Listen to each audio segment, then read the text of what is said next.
Stell dir vor, du könntest die Zeit 15 Jahre in die Vergangenheit zurückdrehen, wo die heutigen Oldtimer noch richtige Schnäppchen waren. Die Preise, die ich dir gleich zeigen werde, werden dich schockieren oder sogar etwas ärgern, dass du damals nicht zugeschlagen hast. Bleib also dran, es wird interessant.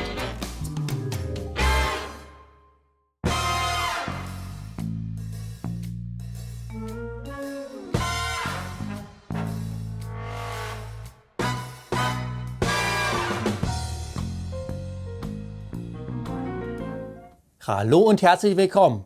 Heute möchte ich in die längst vergangene Welt eintauchen, wo die heutigen begehrten Oldtimer nur alte Autos waren. Dementsprechend sahen auch die Preise für diese Fahrzeuge aus. Diese werden wir uns jetzt genau anschauen. Als zuverlässige Quelle habe ich eine Zeitschrift von damals. Die Ausgabe ist aus dem Jahr 2009, also schon 15 Jahre alt. Und jetzt geht's los. Ich fange mit dem absoluten Klassiker an, dem Golf 1 GTI. Im durchschnittlichen Zustand hat er damals nur 900 € gekostet. Sein jüngerer Bruder, der Golf 2 GTI, war noch günstiger. Im gleichen Zustand hat er nur 500 € gekostet. Der Preis ist schon fast unverschämt günstig, aber das ist noch nicht alles.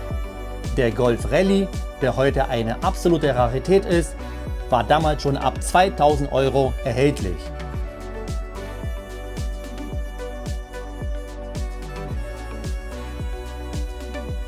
Und wer bereit war, etwas mehr Geld auszugeben, der bekam für 3700 € den sportlichen Mercedes 190e 2.5 16V.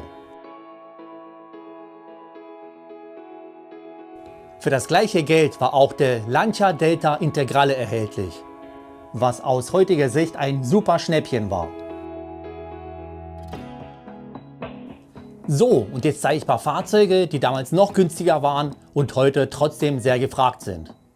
Opel Kadett GSE 16V hat laut der Preisübersicht von 2009 nur 600 € gekostet.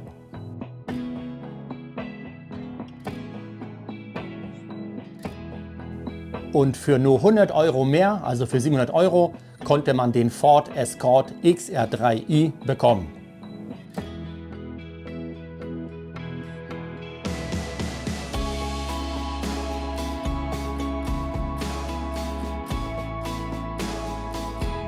Wenn man aber etwas weniger Geld ausgeben wollte, konnte man den Volkswagen Scirocco kaufen. Er hat damals nur 300 € gekostet.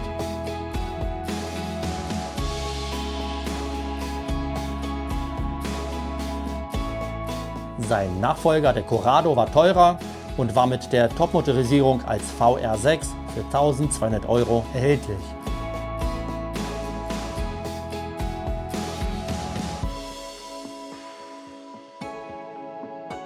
Ein weiterer interessanter Sechszylinder kam aus dem Hause BMW.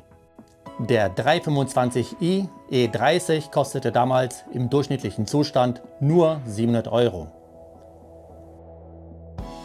Und der 318 IS mit seinem Vierzylinder war ab 800 € erhältlich. Er war also tick teurer, wahrscheinlich deshalb, weil er seltener und sparsamer war.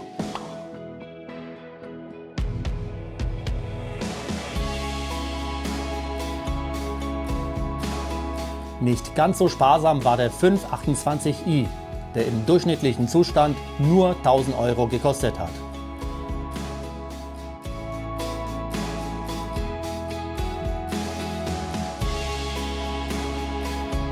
Und für 300 € mehr, also für 1300, konnte man den BMW 628 CSI kaufen.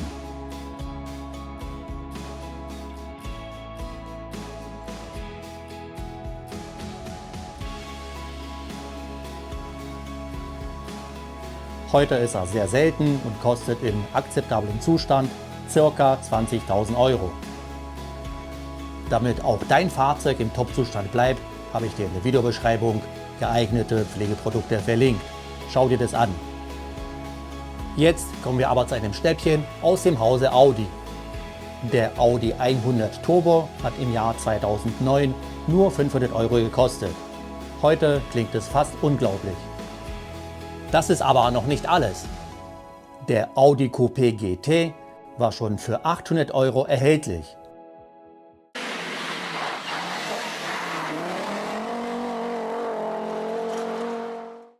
Und der Audi 200 Avant Quattro 20V kostete gerade mal 900 €. Hättest du das geglaubt? Ich nicht. Ich konnte mir sogar nicht vorstellen, dass die G-Klasse mit dem 3 Liter Diesel als 300 GD nur 2300 € gekostet hat.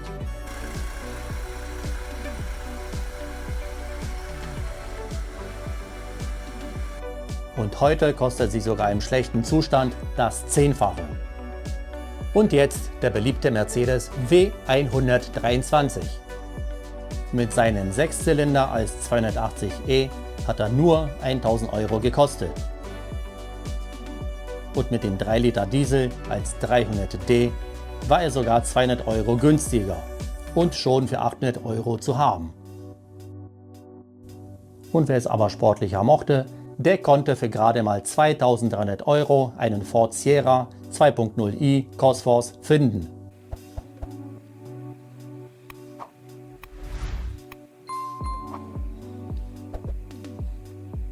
Der Toyota Supra 3.0 Turbo war unwesentlich teurer und kostete nur 2800 €.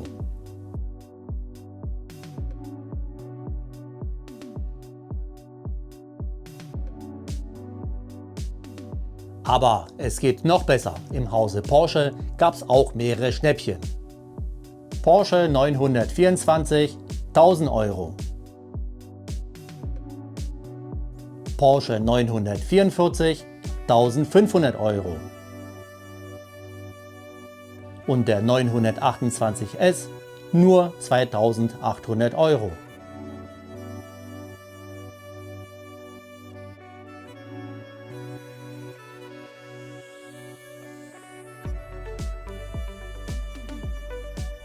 Aber die Oberkrönung war der 911 SC 3.0, den man für 7400 € bekommen konnte. Heute kostet der günstigste, den ich im Netz gefunden habe, 45.000 €. Bessere Exemplare kosten aber deutlich mehr.